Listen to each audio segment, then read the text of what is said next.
देश हित में अब मैं कहानी उन 3 लड़कों की दिखाने जा रहा हूं जिन्होंने कसम ली थी कि जब तक शेख हसीना से सत्ता छीनेंगे नहीं तब तक संघर्ष छोड़ेंगे नहीं।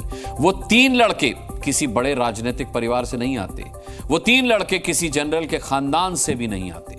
वो तीनों लड़के आम लड़कों की तरह हैं, साधारण परिवार से आते हैं, कॉलेज में पढ़ रहे हैं, लेकिन बांग्लादेश में शेख हसीना के खिलाफ सफल आंदोलन के सबसे बड़े नायक बनकर उभरे हैं। इनमें से पहला नाम है नाहिद इस्लाम, दूसरा नाम है आसिफ महमूद और तीसरा नाम है अबू बकर मजूमदार। तीनों ही छात्र बांग्लादेश की राजधानी ढाका में रहते हैं और ढाका यूनिवर्सिटी में पढ़ते हैं।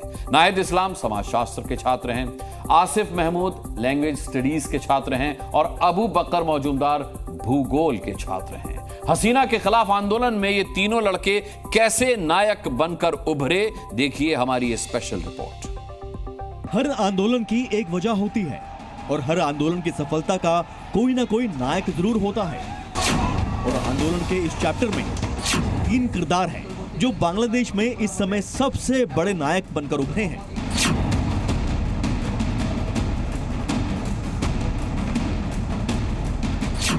किसे पता था ढाका यूनिवर्सिटी में पढ़ने वाला ये लड़का जो कुछ दिनों पहले तक अपने पैर पर खड़ा नहीं हो पा रहा था, उसकी एक आवाज पर बांग्लादेश की पूरी युवा आबादी खड़ी हो जाएगी।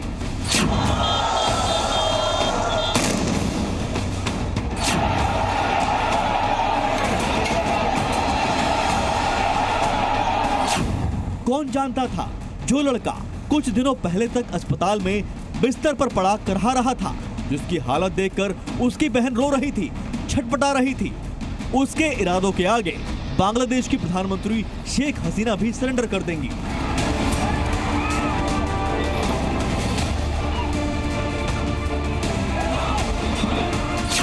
आज 26 साल का यही लड़का नाहिद इस्लाम बांग्लादेश का नया नायक बन चुका है।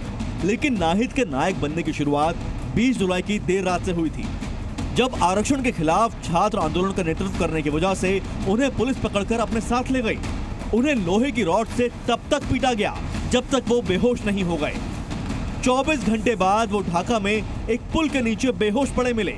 उन्हें अस्पताल में भर्ती कराया गया, लेकिन 5 दिन बाद यानी 26 जुलाई को फिर नाहिद को डिटेक्टिव ब्रांच अस्पताल से ले गई। उस समय दलील ये दी गई कि नाहिद की जान को खतरा है। 29 जुलाई को पुलिस की इजाजत के बाद नाहिद प्रदर्शनकारी छात्रों से मिल रहे थे, लेकिन उससे पहले नाहिद का एक वीडियो प्रदर्शनकारियों के मोबाइल पर वायरल हो रहा था। उस वीडियो में नाहिद आंदोलन खत्म करने की अपील करते दिख रहे थे, लेकिन जब पुलिस की गिरफ्त से नाहिद बाहर निकले तो उन्होंने दावा किया कि वीडियो जबरन बनवाया गया ताकि आंदोलन खत्म हो जाए। इसके लिए उन्हें और उनके साथियों को बुरी तरह टॉर्चर किया गया। जब यह खबर बांग्लादेश में फैली तो सड़कों पर भूचाल आ गया, भीड़ उग्र हो गई और आंदोलन के आगे हसीना सरकार के हाथ पैर फूलने लगे। आंदोलन खत्म करने के लिए नाहिद की 2 शर्तें थी। पहली शर्त, हसीना प्रधानमंत्री पद से इस्तीफा दे। यह शर्त 5 अगस्त को पूरी हो गई।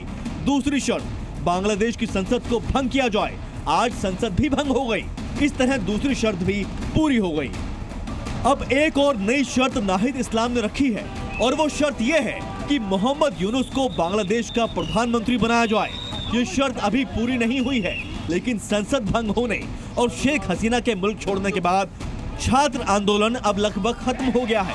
आसिफ मोहम्मद और अबू बकर मजूमदार भी इस पूरे आंदोलन में नाहिद के साथ कंधे से कंधा मिलाकर चले। पुलिस का उत्पीड़न झेला, सरकारी नौकरी में स्वतंत्रता सेनानियों के परिवार को मिल रहे आरक्षण का खुलकर विरोध किया, कॉलेज के छात्रों को लामबंद किया और एक ऐसा आंदोलन खड़ा कर दिया जहां सरकार के लिए सिर्फ हार थी। ब्यूरो रिपोर्ट, जी मीडिया।